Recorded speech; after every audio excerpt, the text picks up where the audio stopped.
Item ಯಾವುದೇ ಇರಲಿ try ಮಾಡಿ ಆಚಿ ಚಿಕನ್ ಮಸಾಲಾ. ಗ್ಯಾಸ್ ಸಿಲಿಂಡರ್ ಸಮಸ್ಯೆಗೆ ಇನ್ನೆರಡು ದಿನದಲ್ಲಿ ಮುಕ್ತಿ ಸಿಗತ್ತೆ. ಕೊನೆಗೂ LPG ಸಿಲಿಂಡರ್ ಸಮಸ್ಯೆ ಏನೀಗ ಎದುರಿಸಬೇಕಾಗಿತ್ತು ಅವೆಲ್ಲದಕ್ಕೂ ಕೂಡ ಫುಲ್ ಸ್ಟಾಪ್ ಇಡಬಹುದು. ನಾಳೆ ಸಂಜೆಯೊಳಗೆ ಭಾರತವನ್ನ 2 ಹಡಗು ತಲುಪುತ್ತೆ. ಶಿವಾಲಿಕ್ ನಂದಾದೇವಿ ಹಡಗಿನ ಮೂಲಕ ಆಗಮನ ಅಂದ್ರೆ ಲಕ್ಷಾಂತರ ಟನ್ LPG ಹೊತ್ತ ಬೃಹತ್ ಹಡಗುಗಳು ಭಾರತದತ್ತ ಬರ್ತಾ ಇದೆ.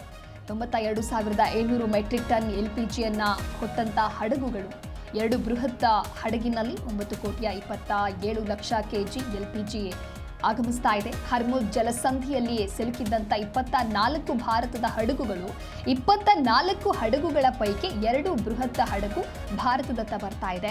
ನಿನ್ನೆ ತಡರಾತ್ರಿ ಹರ್ಮುಜ್ ಜಲಸಂಧಿಯ ಮೂಲಕ ಹಡಗುಗಳು ಸಾಗದೆ ಬಂದರುಗಳಲ್ಲಿ ಇಳಿಸಿ ವಿವಿಧ ರಾಜ್ಯಗಳಿಗೆ ಕಳುಹಿಸುವಂತಹ ಕೆಲಸ ಕೂಡ ಆಗಿದೆ.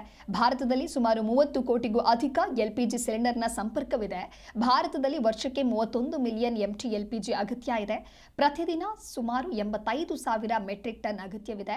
ಹಾಗಾಗಿ ಪ್ರತಿದಿನವೂ ಕೂಡ 8,50,00,000 kg LPG ಅಗತ್ಯ ಆಗಿರೋದ್ರಿಂದ ಈಗೇನು 2 ಹಡಗು ಹರ್ಮುಜ್ ಜಲಸಂಧಿಯ ಮಾರ್ಗವಾಗಿ ಪಾಸ್ ಆಗಿರೋದ್ರಿಂದ ಇನ್ನೇನು 2 ದಿನದಲ್ಲಿ ಭಾರತ ಬಂದು ತಲುಪತ್ತೆ. ಅದರ ಪ್ರೊಸೆಸ್ ಏನಿದೆ ಅದೆಲ್ಲವೂ ಕೂಡ ಕಂಪ್ಲೀಟ್ ಆಗಿ ಸಿಲಿಂಡರ್ ಜನರಿಗೆ ಸಿಗಲಿದೆ. ಇದಕ್ಕೆ ಸಂಬಂಧಪಟ್ಟಂತೆ ಮತ್ತಷ್ಟು ಮಾಹಿತಿಯನ್ನು ನೀಡುತ್ತಾರೆ ನಮ್ಮ ಪ್ರತಿನಿಧಿ ಮಂಜುನಾಥ್ ದೂರವಾಣಿ ಸಂಪರ್ಕದಲ್ಲಿ. ಮಂಜುನಾಥ್, ಈಗಾಗಲೇ ಗ್ಯಾಸ್ ಸಿಲಿಂಡರ್ ಸಮಸ್ಯೆಯಿಂದಾಗಿ ಜನರು ಯಾವ ರೀತಿಯಾಗಿ ಪರದಾಡ್ತಾ ಇದ್ದಾರೆ ಅನ್ನೋದು ಗೊತ್ತಿದೆ. ಹಾಗಾಗಿ ಈ ಎಲ್ಲ ಸಮಸ್ಯೆಗಳಿಗೂ ಕೂಡ ಇನ್ನು 2 ದಿನದಲ್ಲಿ ಮುಕ್ತಿ ದೊರೆಯಬಹುದಾ? ಅದರ ಪ್ರೊಸೆಸ್ ಯಾವ ರೀತಿಯಾಗಿರುತ್ತೆ? ದಿವ್ಯ, ಖಂಡಿತವಾಗೂ ಯುದ್ಧದ ಕಾರ್ಮೋಡ ಏನು ಅಲ್ಲಿ ನಡೀತಾ ಇದ್ರು ಅದರ ಎಫೆಕ್ಟ್ ಭಾರತಕ್ಕೂ ಕೂಡ ದೊಡ್ಡ ಮಟ್ಟದಲ್ಲಿ ಬೀರ್ತಾ ಇದೆ ಅಂದ್ರೆ ತಪ್ಪಾಗ್ಲಿಕ್ಕಿಲ್ಲ. LPG ಸಿಲಿಂಡರ್ಗಳ ಸಮಸ್ಯೆ ಕಳೆದ 8-10 ದಿನಗಳಿಂದ ಭಾರತದಲ್ಲಿ ಕಾಡ್ತಾ ಇದೆ. ಬೆಂಗಳೂರಿನಲ್ಲೂ ಕೂಡ ಅದರ ಎಫೆಕ್ಟ್ ಏನು ಕಡಿಮೆ ಇಲ್ಲ. ಹೀಗಾಗಿ LPG ಸಿಲಿಂಡರ್ ಆದಷ್ಟು ಬೇಗ ಬೆಂಗಳೂರು ಸೇರಿದಂತೆ ರಾಜ್ಯಕ್ಕೆ ತಲುಪಲಿ ಎನ್ನುವಂತ ನಿಟ್ಟಿನಲ್ಲಿ ಒತ್ತಾಯವನ್ನ ಏರುವಂತ ಕೆಲಸ ಹೋಟೆಲ್ ಮಾಲೀಕರು, ಸಾರ್ವಜನಿಕರು ಕೂಡ ಆಗ್ತಾ ಇರುವಂತದ್ದು. ಈ ಸಂಬಂಧಪಟ್ಟಾಗ ಸರ್ಕಾರವು ಕೂಡ ಸಭೆ ಮೇಲೆ ಸಭೆ ಮಾಡುವಂತ ಕೆಲಸ ಆಗ್ತಾ ಇದೆ. ಸಿಲಿಂಡರ್ ಸಂಬಂಧಪಟ್ಟಾಗಿರುವಂತಹ ಏಜೆನ್ಸಿ ಕಂಪನಿಗಳ ಜೊತೆಗೆ ಸಭೆಯನ್ನು ಕೂಡ ಮಾಡಿದ್ದಾಯ್ತು.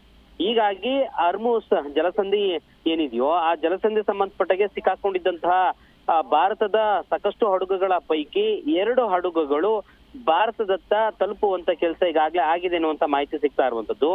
92,700 ಮೆಟ್ರಿಕ್ ಟನ್ ಇದ್ದಂತಹ LPG ಹೊತ್ತಂತ 2 ಹಡಗುಗಳು ಭಾರತದತ್ತ ಬಂದಿರುವಂತಹ ಮಾಹಿತಿ ಈಗಾಗಲೇ ಸಾಕಷ್ಟು ದೊಡ್ಡ ಪ್ರಮಾಣದಲ್ಲಿ ಪಾಸಿಟಿವ್ ರೂಪದಲ್ಲಿ ಬಂದಿದೆ ಅಂದ್ರೆ ತಪ್ಪಾಗ್ಲಿಕ್ಕಿಲ್ಲ. ಶಿವಾಲಿಕ್ ನಂದಾದೇವಿ ಹಡಗಿನ ಮೂಲಕವಾಗಿ ನಾಳೆ ಸಂಜೆಯೊಳಗೆ ಭಾರತ ಅಂತಿಮವಾದಂತಹ ಗಡಿ ಪ್ರದೇಶಕ್ಕೆ ಬರುವಂತಹ ಕೆಲಸ ಆಗತ್ತೆ ಎನ್ನುವಂತ ನಿಟ್ಟಿನಲ್ಲಿ ಮಾಹಿತಿ ಇದೆ. ಹರ್ಮುಜ್ ಜಲಸಂಧಿಯಲ್ಲಿ ಸಿಕ್ಕಿದಂತಹ 24 ಹಡಗುಗಳ ಪೈಕಿ ಸದ್ಯಕ್ಕೆ 2 ಹಡಗುಗಳು ಮಾತ್ರ ಅದೇ ಜಲಸಂಧಿಯಿಂದ ಭಾರತದ ಗಡಿಯತ್ತ ಬರ್ತಿರುವಂತಹ ಕಾರಣದಿಂದಾಗಿ ಬೆಂಗಳೂರು ಸೇರಿದಂತೆ ಭಾರತದಾದ್ಯಂತ ಏನು LPG ಸಿಲಿಂಡರ್ಗಳ ಸಮಸ್ಯೆ ಏನ್ ಕಾಡ್ತಾ ಇದೆಯೋ 30 ಕೋಟಿಗೂ ಅಧಿಕವಾದಂತ LPG ಸಿಲಿಂಡರ್ ಸಂಪರ್ಕ ಏನಿದೆಯೋ ಆ ಸಂಪರ್ಕ ಸಂಬಂಧಪಟ್ಟಿಗೆ ಬಹುತೇಕ ಸಂಪರ್ಕಗಳ ಕಡಿತ ಆಗೋದ್ರ ಮುಖೇನವಾಗಿ ಇದಕ್ಕೆ ಪೊಲೀಸ್ ಸ್ಟಾಪ್ ನೀಡಲಿಕ್ಕೂ ಕೂಡ ಈ 2 ಹಡಗುಗಳು ಭಾರತಕ್ಕೆ ಬಂದಿರುವಂತದ್ದಕ್ಕೆ ಒಂದು ಉತ್ತಮವಾದಂತಹ ಸುದ್ದಿ ಅಂದ್ರೆ ತಪ್ಪಾಗ್ಲಿಕ್ಕಿಲ್ಲ.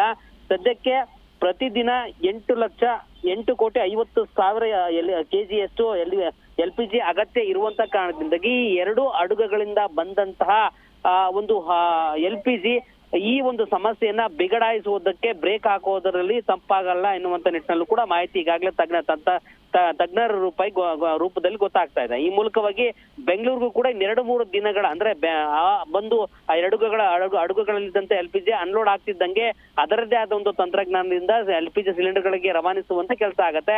ಅದು ಬಂದಾದ ನಂತರ 2 ದಿನಗಳಲ್ಲಿ ಮುಕ್ತಿ ಸಿಗುವಂತ ಸಾಧ್ಯತೆಗಳು ಕೂಡ ಬಹುತೇಕವಾಗಿ ಹೆಚ್ಚಾಗಿ ಮಾಹಿತಿ ರೂಪದಲ್ಲಿ ಗೊತ್ತಾಗ್ತಾ ಇದೆ. Divya, okay, thank you Manjunath ನಿಮ್ಮೆಲ್ಲ ಮಾಹಿತಿಗಾಗಿ.